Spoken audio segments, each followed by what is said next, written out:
Ladies and gentlemen, we are privileged to have a young and dynamic leader as the chief guest of today's program, Shri Aditya Thackeray, who is the Minister of Tourism, Environment and Protocol in the government of Maharashtra. He is also a poet, a photographer and a lyricist. His first book of poems, My Thoughts in Black and White and Black, was published in 2007. The following year, he turned lyricist and released a private album called Ummeed, for which he wrote all the 8 songs. I request Shri Aditya Thackeray to take charge of this podium and address us. जी आपण अक्षयजी आपण आता जेव्हा काही याच्यातले कविता वाचून दाखवत होता त्यावेळेचं जे सांगत होता कॉन्सन्ट्रेशन कॅम्प बद्दल, अर्थात मन सुनं झालेलं आहे. त्याच्यात जे काही शब्द होते, जे काही विचार चाललेले माझे इथे यायच्या आधी, मला वाटतं ते सगळेच शब्द निघून गेलेत आणि कुठेतरी अश्रू आत धरून राहिलेले आहेत असं वाटत आहे. खरोखर मी आपलं आभार मानतो सुचेताजी, कारण हॉलोकॉस्ट हे साधारण काय होतं, एका वेड्या माणसाचा वेड किती लोकांना त्याच्यावर दुष्ट परिणाम करून जाऊ शकतं. मला वाटतं हे आपण ह्या एका पुस्तकातून दाखवलेलं आहे. साधारणपणे जेव्हा आपण शाळेत वाचत असतो, शिकत असतो, पुस्तकं वाचत असतो, किंवा पेडणेकर साहेब आपण आता सांगत होता की कॉलेजेसमध्ये किंवा आपल्या शिकणं जिथे येत असतं, 60 लाख ज्यूज यांची हत्या झाली. खूप वेळा असं असतं की जे आकडे असतात, किती शून्य त्याच्या पुढे किती आकडे, हे कधी कधी आकडे म्हणूनच राहून जातात. पण जेव्हा अशा काही गोष्टी लहान मुलांच्या असतील, वयस्करांच्या असतील, अशी काही पुस्तकं ही आपल्या डोळ्यासमोर येतात, तेव्हा आपल्याला कळतं की तो काळ हा किती भयानक असेल. कॉन्सल जनरल याकॉवजी, Vice Chancellor Suhas Pednekarji, all the Consul Generals on the dais in front of me and distinguished audience. This is one of the most nerve-wracking speeches I've been forced to give. And I say forced because this is not something I release with great pleasure, even though the compilation is beautiful. I was, while on my way, I had actually written a speech yesterday. Normally I'm not in the habit of writing speeches and reading out to the audience. But this is that moment really, this is that aspect of human history which I thought it deserved just more than an impromptu thoughts compiled together randomly on stage. And even though I have my written speech out there, I've kept that aside because while on my way to this beautiful hall, I was jotting down a couple of more thoughts. The more you think about this, the more you want to write, the more you want to express. And then, like I just expressed in Marathi, it's you're holding back tears after Akshay's beautiful rendition of a couple of poems of these children. Nonetheless, let me just go through what I've written, because I thought these were my thoughts late last night when I was going through the whole era of Holocaust and Friedel's work and contribution towards saving those children from the concentration camps. Because I think this is that very moment we must start reflecting on our past, on our present and our future. Like Mr. Pednekar said, we've got to reflect whether we've actually learned anything from that era ever till this date. And this is a compilation of those lessons that we can really learn from and teach many more generations, because the human history has proved that we have a great potential to keep inflicting wounds onto ourselves and keep inviting these wounds time and again and again, and very easily forget them when we declare victory over those wounds. I think in each of us lies that child who was in that concentration camp.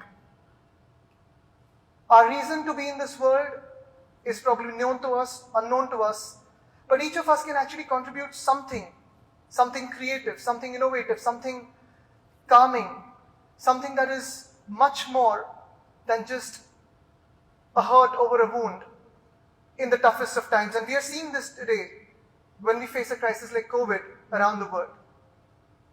The only difference is this COVID crisis, this pandemic, is something that everyone is being heard. everyone is being felt, everyone's emotions are being felt, and everyone is united. Back then, when this started off, Mr. Yakov, I don't think many voices were heard initially. This was just an erratic event in a country which was trying to look for its pride. In each of us lies freedom.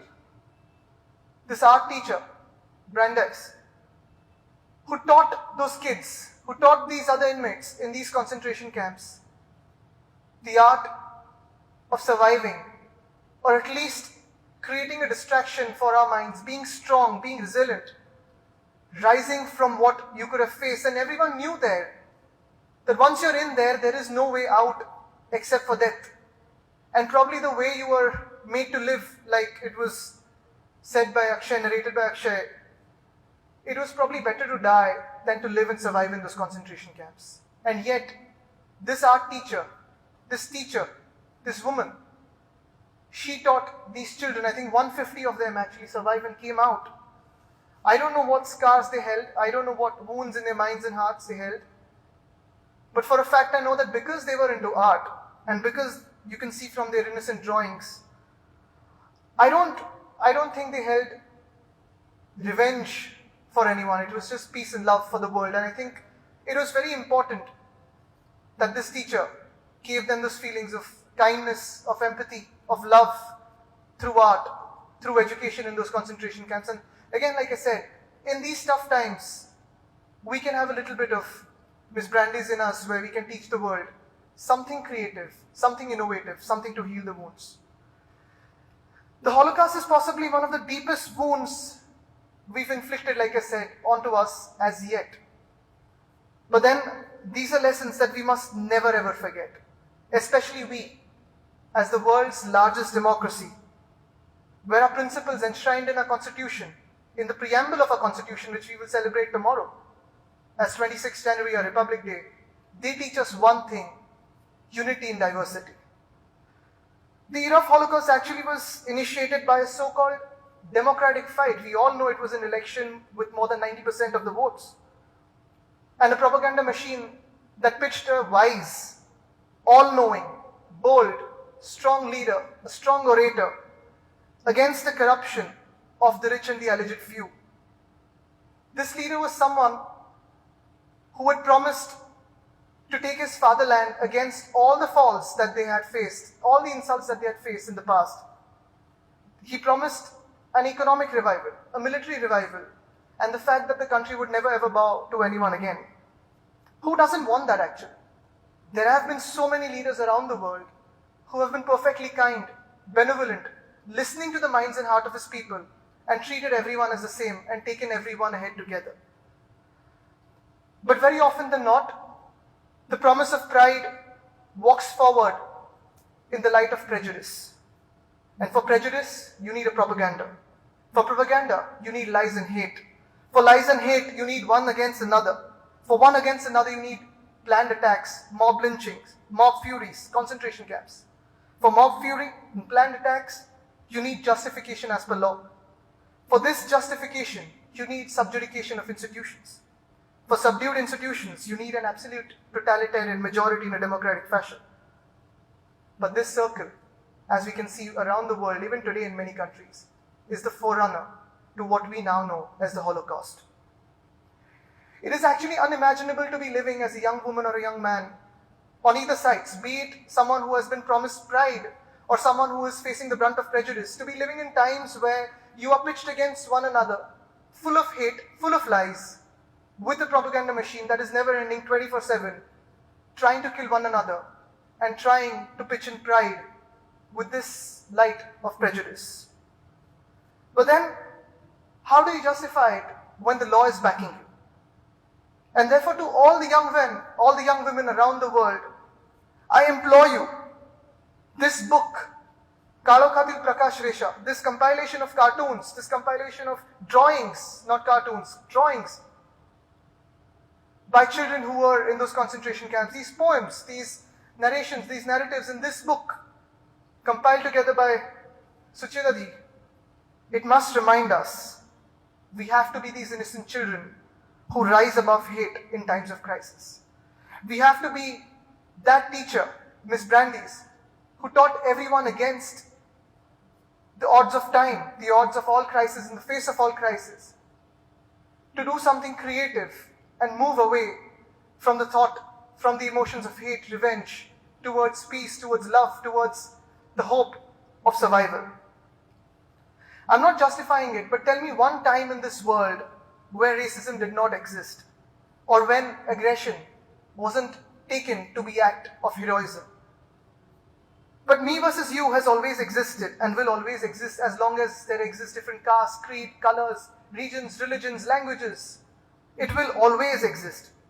We are never going to be the same because we are different cultures, different backgrounds, different histories. But not being same does not mean not being equal. Not sharing something in common does not mean not sharing anything at all together. I think the biggest lesson of this dark history is to never ever let our countries, our people, our leaders repeat it against the temptations of many leaders actually.